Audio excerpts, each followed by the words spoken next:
Avoid dialysis. 6 common medications destroying your kidneys. Every choice you make is a brick in the fortress you build around your health. The carefully selected pain reliever. The well-stocked medicine cabinet. They seem to be the daily acts of a vigilant guardian building a defense against illness and uncertainty. But what if that fortress has an oversight in its blueprint? Here's a medical reality that's often overlooked. Under specific conditions, the very medications designed to protect you can create unintended challenges for your kidneys. Not because they're dangerous, but because context matters. So, a question before we expose them. Inside your own trusted medical fortress, which guardian do you suspect might be a double agent? Let us know in the comments, and we're reading every single response. In the next few minutes, we'll identify 6 medications that require your informed awareness. And then, we'll equip you with the strategies to use them safely. Be sure to stay with us, because in our list, there is one hero that is normally prescribed for many kidney problems. Just so you know, everything in this video is grounded in peer-reviewed research, completely free from marketing bias or miracle cure claims. We've sifted through the science, so you can make smart, informed decisions about your health. Before we begin, an important note. The information shared here is designed to make you a more informed partner in your own care, but it does not replace professional medical advice. Every person's health situation is unique. Never start, stop, or change any prescribed medication without first consulting your healthcare provider. 6. Proton pump inhibitors, or PPIs for short. Starting our countdown at number 6 is a remedy that feels like a modern marvel of relief. The proton pump inhibitor, or PPI for short. These medications, including omeprazole, lansoprazole, and esomeprazole, are primarily prescribed for gastroesophageal reflux disease, or GERD for short, peptic ulcers, erosive esophagitis, and H. pylori eradication. For short-term crises, they often are remarkably effective. The problem, however, is the indefinite continuation we often fall into with long-term use. Studies suggest that for a significant portion of long-term users, kidney function can decline, often invisibly and without warning symptoms. A landmark 2016 study published in JAMA Internal Medicine, which followed over 10,000 participants, found PPI users had a higher risk of developing chronic kidney disease, or CKD for short, compared to non-users. A larger replication study of nearly 250,000 patients confirmed these findings. To understand this, you need to know how the rebound mechanism works. A PPI masterfully locks down the acid pumps in your stomach. Your body, sensing an acid shortage, doesn't just compensate, it overreacts. It begins building dozens of new, unregulated acid pumps in the background. The moment you try to stop, this hidden army unleashes a torrent of acid, creating a backlash far worse than your original problem. This biological trap doesn't just feel bad, it has measurable consequences. Research shows that continuous use beyond 6 to 12 months is associated with a 28% relative increase in CKD risk. To put this in perspective, if the general population has a 3% risk over 5 years, regular PPI users might have roughly a 3.8% risk. Importantly, for most people using PPIs short-term, under 8 weeks, for legitimate conditions like severe reflux or ulcer healing, this risk is minimal. But it is worth being aware of, especially since studies show that up to 25 to 70% of PPI prescriptions may be inappropriate or continue longer than medically necessary. Why do doctors still prescribe them? Because for people with erosive esophagitis, Barrett's esophagus, or active ulcers, the benefits of healing and preventing bleeding far outweigh this manageable long-term risk. This rebound effect is real, but it's manageable with the right approach. The key is using them appropriately, at the lowest effective dose for the shortest necessary duration, with regular medical review. This is important. Do not stop your PPI suddenly on your own. The rebound acid surge can be severe and miserable. If you've been on a PPI for months or years, plan a safe exit strategy through working with your doctor. The goal isn't to eliminate PPIs. It's to use them intentionally, not indefinitely by default. And hey, if this feels helpful so far, let us know you're out there by tapping that like button. It tells us to keep making content just like this. 5. Antiviral drugs. At number 5, we have a true lifesaver. Powerful antiviral drugs like acyclovir. These medications are primarily prescribed for herpes simplex infections, such as cold sores and genital herpes, shingles, chickenpox, and certain more severe conditions. Now, when we think of medication risks, we often imagine complex chemical reactions. But the primary threat from these essential medicines isn't about chemistry. It's about physics. Here's how that plumbing fails. Think of your kidneys as an intricate filtration system. Acyclovir is relatively insoluble in urine and is rapidly filtered and secreted by the kidneys. When you're dehydrated, the flow of fluid through them becomes slow and concentrated. At that point, the antiviral medication can crystallize, forming sharp, microscopic solids. These crystals can accumulate inside the kidney tubules, potentially creating a blockage, similar to how mineral deposits form in pipes.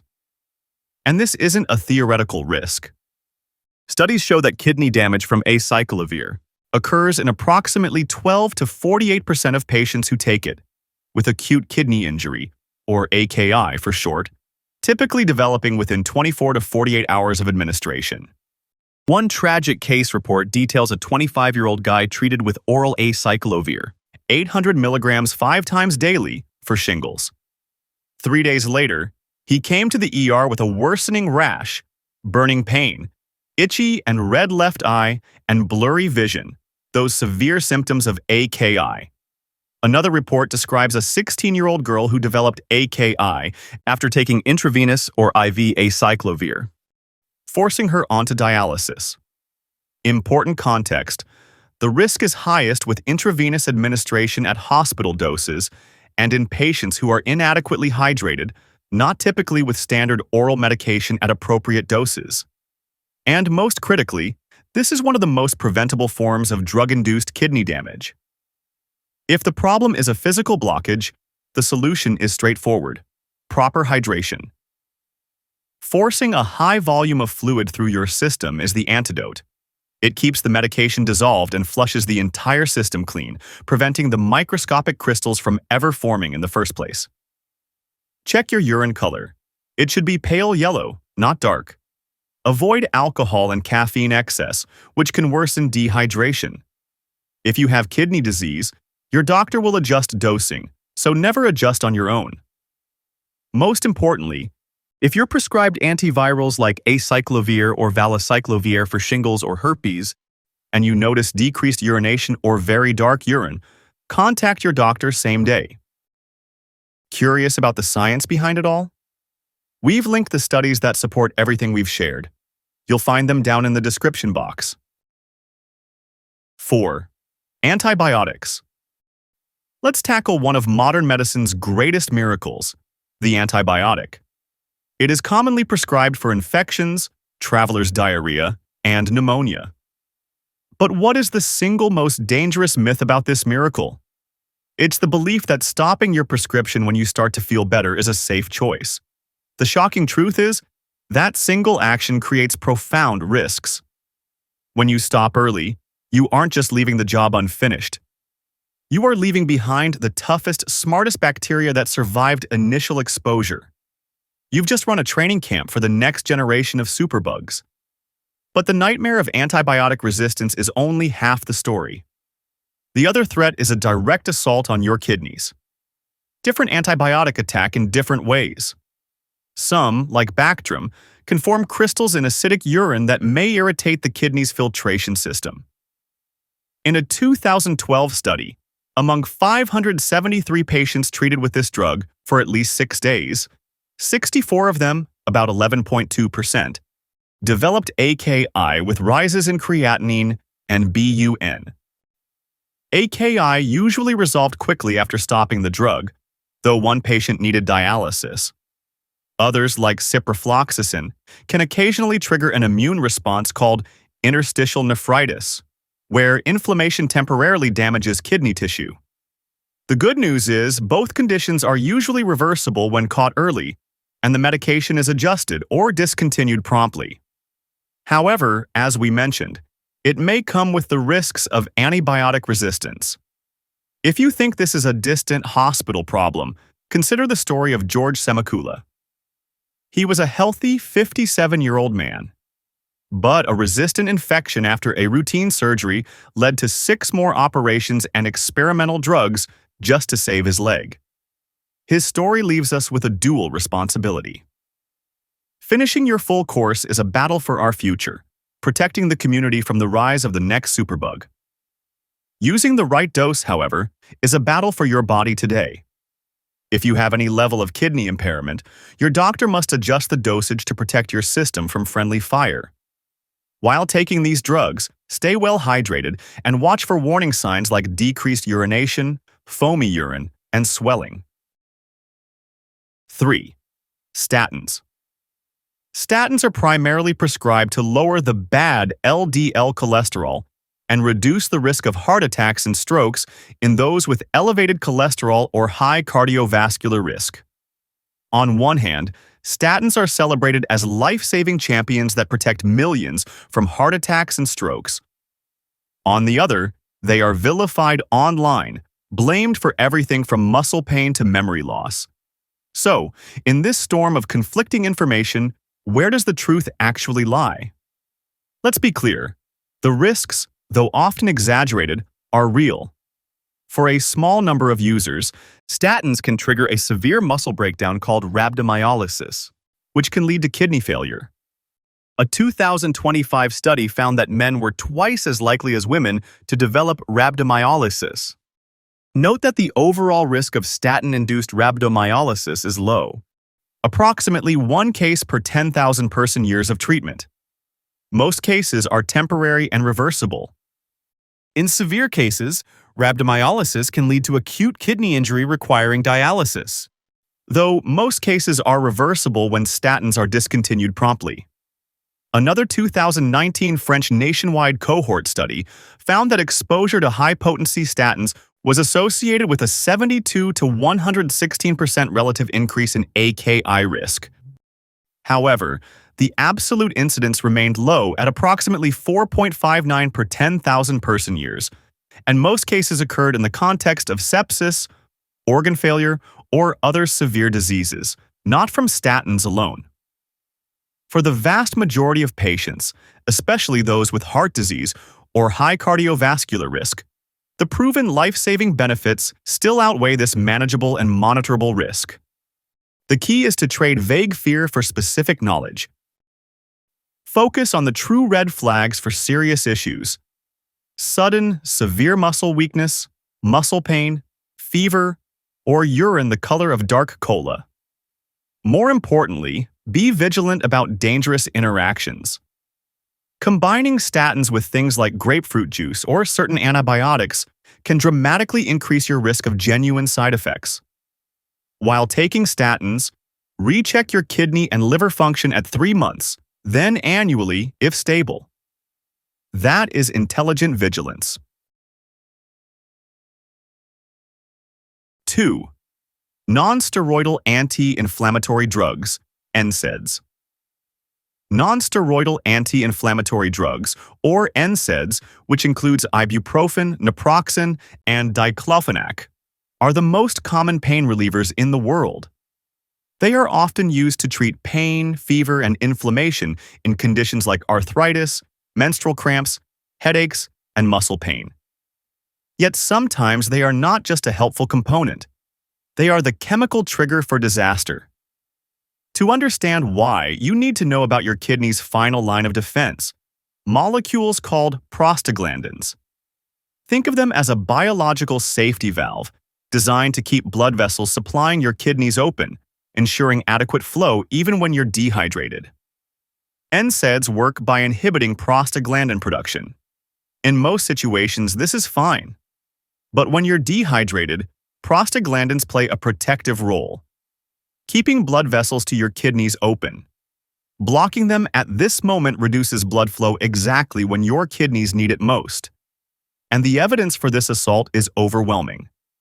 A 2025 meta-analysis revealed that long-term daily NSAID use is associated with a 24% increased risk of developing CKD and a 50% increased risk of CKD progression.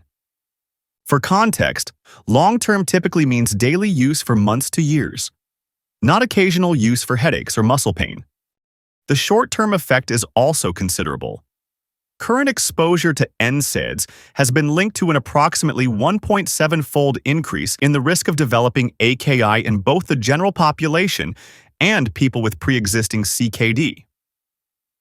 Undoubtedly, NSAIDs remain the most effective option for many pains and injuries. Occasional use, about a few times per week, carries minimal kidney risk for most people. Remember to avoid NSAIDs when dehydrated. It's a direct assault on your kidneys when they are most vulnerable, and it disables their final line of defense.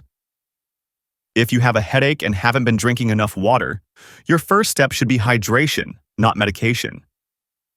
For chronic pain, rotate with other options or use the lowest effective dose for the shortest possible time. Use them only when needed, not on a fixed schedule, and try non-drug options first. Ice, heat, rest, stretching. For mild, non-inflammatory pain, acetaminophen is a safer alternative for kidneys, though it has its own considerations for liver health at high doses. For muscle soreness, consider topical diclofenac gel, heat, or massage. Those with arthritis should talk to their doctor about Celebrex or other options. 1. The triple whammy. And now, we arrive at the number one concept you need to understand. Not because it's the most dangerous medication, but because it's the most misunderstood. We're talking about diuretics, ACE inhibitor, and ARBs. And here's what you need to know up front. These are not culprits. They're prescribed specifically to shield your kidneys from long-term damage caused by high blood pressure and diabetes. For millions of people, they're genuinely effective. So why are they on this list? Because they're at the center of the triple whammy, a specific drug combination that can turn protectors into problems. Triple whammy refers to the concurrent use of a diuretic, a renin-angiotensin system or RAS inhibitor, like ACE inhibitor or ARB, and an NSAID. This combo can drastically reduce blood flow to the kidneys, sharply increasing the risk of AKI if not carefully monitored. The mechanism involves multiple pathways. ACE inhibitors or ARBs widen the outflow vessels of the kidney filters, lowering filtration. Diuretics reduce blood volume, cutting kidney blood flow, and NSAIDs block chemicals that normally keep inflow vessels open. When all three are used together, they raise the risk of AKI by about 64 to 66%. This is why the triple whammy is called that. It's not about any single medication being dangerous. It's about a specific, avoidable combination in vulnerable circumstances. And importantly, this is well known to doctors who actively work to prevent these combinations in high-risk patients. The vast majority of people on ACE inhibitors or ARBs will never experience this problem. But awareness of this combination empowers you to prevent it. The triple whammy sounds scary, but let's be clear about when it actually becomes dangerous. Millions of people safely take combinations of these medications, and the actual incidence of AKI is 3.4 cases per 1,000 users per year. However, risk increases dramatically in specific situations. Older adults, particularly those 70 and above, people with pre-existing kidney disease at any stage, heart failure, liver disease, or diabetes, and those who become dehydrated from illnesses causing vomiting, diarrhea, or reduced fluid intake. Takeaway. The story of the triple whammy and other drugs reveals a profound lesson that goes beyond any single medication. It teaches us that in the world of health, there are no simple heroes or villains. There is only context. The true power to protect the fortress of your health isn't just in the bricks you use, but in the blueprint you follow. It lies in becoming the architect of your own well-being, an informed partner your doctor can collaborate with. One final, critical reminder. If you're currently taking any of the medications we discussed today, please do not stop them. These are legitimate, often life-saving medications prescribed for important reasons. Instead, use this information to have informed conversations with your doctor, to understand what symptoms to watch for, and to know those combinations that need flags. Your healthcare provider knows your complete medical picture and can help you weigh the specific risks and benefits for your situation. We'd love to hear from you. Of all the hidden dangers we unmasked today, from the heartburn remedy to the common pain reliever, which one was the biggest surprise? Share your thoughts in the comments below. We're reading every single response, and we believe that your insights help build a community where we all learn from each other's experiences. We want to thank you for being here, for listening, for having the courage to embark on this journey of discovering what truly benefits your health. A journey that isn't easy but is worth more than anything else. Hit the bell icon and turn on all notifications so you never miss a life-saving video. The sooner you spot kidney issues, the more you can do to keep things under control. If you're unsure about your kidney health and haven't been in a good shape recently, check out the video on the screen. Here, we cover all the possible symptoms, helping you spot kidney failure and take action effectively if needed. See you there. Stay informed, stay healthy.